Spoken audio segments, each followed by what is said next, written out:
اخر مره مسافر على الصحراوي لفت انتباهي جدا جدا الراجل بتاع العربيه الكيا كارنز اللي انتوا شايفينه قدامكم ده. الراجل ده من اول الطريق تقريبا ومن اول ما طلعت واخد الحاره في النص، واخد خط تحديد الحارات ده في النص زي ما انت شايف كده. لا هو راضي يمشي يمين ولا شمال، فما تعرفش ده الراجل ده فاهم غلط ولا ايه قصته بالظبط.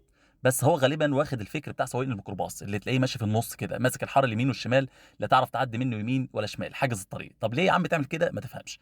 المهم ماشيين كده والدنيا تمام، واخد الحاره في النص برضه كالعاده.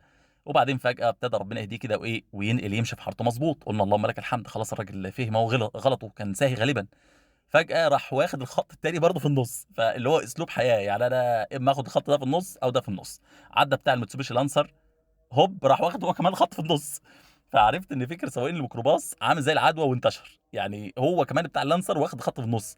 فالناس دي ليه بتعمل كده يا جدعان؟ المهم انا ماشي في امان الله، راح داخل قدامي.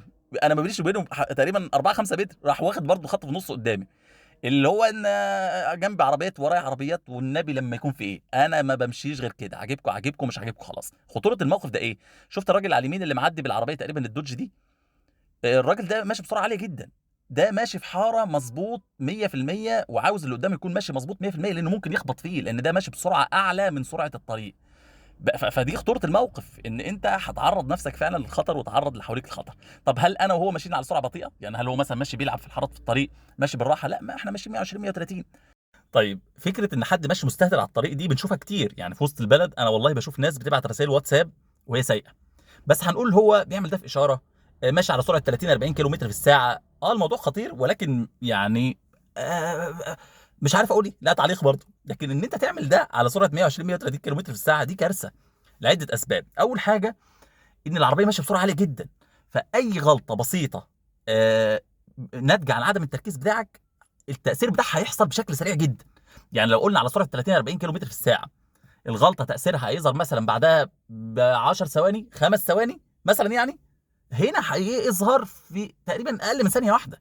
فانت مش هتلحق تتفادى ان انت تحل المشكله دي. اول حاجه. الحاجه الثانيه، خلينا نقول الغلطه حصلت بالفعل لا قدر الله، والمشكله حصلت على سرعه 20 30 كيلو متر في الساعه. طبعا انا مش ببرر ان انت تعمل غلط على السرعات دي، بس انا بقارن لك علشان تاخد بالك ان على السرعات العاليه الموضوع فعلا خطير. على سرعه 20 30 كيلو متر في الساعه هيحصل ايه؟ انا هدوس فرامل العربيه هتقف. طب على سرعه بقى 120 130 كيلو متر في الساعه، وجنبك عربيه يمينك وجنبك عربيه شمالك، والله ليس لها من دون الله كاشفه. الموضوع والله ما بيتحل، يعني بتكون نتائجه كارثيه. موت، اصابات هتعيش عمرك كله بيها، حاجات محزنه للغايه. ولما تدور هو بيعمل كده ليه؟ اما واحد مريض نفسيا واخد الخط في النص زي ما انتوا شفتوا كده، حاجز الطريق، لا عاوز حد يعدي يمينه ولا عاوز حد يعدي شماله. واحد محبوس طول عمره في القاهره او في اسكندريه ما بيطلعش على الصحراوي كتير، فطلع على الصحراوي فاكره بقى رايح يحضر فرح واحد قريبهم، فماشي مبسوط ويجرب الحاره دي والحاره دي وماشيها مراجيح. ليه يا جدعان الكلام ده؟ فطبعا محتاج جزء من الالتزام تجاه نفسك وتجاه الاخرين. الحاجه الثانيه، الخروج على الطرق الصحراويه ده مش فسحه، ده مش فسحه، ده معمول لك خط يمين ومعمول لك خط شمال عشان تلتزم فيهم وتمشي ضمن الخطوط دي، فتحافظ على نفسك ضمن مسارك الطبيعي وتحافظ على غيرك برضه. ما انت لو مستغني عن نفسك، في غيرك مش مستغني عن نفسه.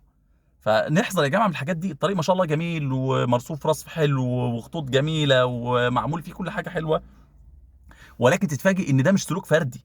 صدقوني انا ما رفعتش الكاميرا وصورت الا بعد ما راقبت الراجل ده مده كبيره جدا جدا بيعمل الكلام ده بشكل مستفز.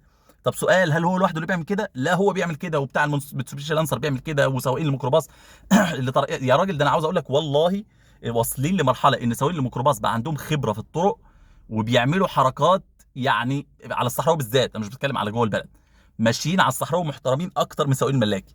يعني دي مصيبه سودة. ربما مثلا هو علشان كل يوم على الطريق فعارف خطوره الموقف، ربما وعوامل التشتت عنده اعلى. لكن انت بتشوف بعض سواقين الملاكي مشغل اغاني دماغه في العالي في حته تانية، مش مركز واخدها مراجيح بلا اي مبرر، بلا اي مبرر. ده طريق زي اي طريق، انت مسافر يا جدع، انت العربيه دي بتوصلك من مكان لمكان، مش ان انت ماشي تتمرجح بيها. فنسال الله العفو والعافيه يعني، ونسال الله ان الانسان حتى لو ما عندوش مسؤوليه تجاه نفسه، وانت يا عم ما عندكش اي التزام تجاه نفسك، خلي عندك التزام تجاه الاخرين. انت مش عارف الظروف اللي حواليك ايه، انت راجل مالكش لازمه في الدنيا، في ناس عندها عيال. فربنا يا رب وصلنا كلنا لبيوتنا سالمين غانمين، واتمنى من الله ان الرساله تكون وصلت. السلام عليكم.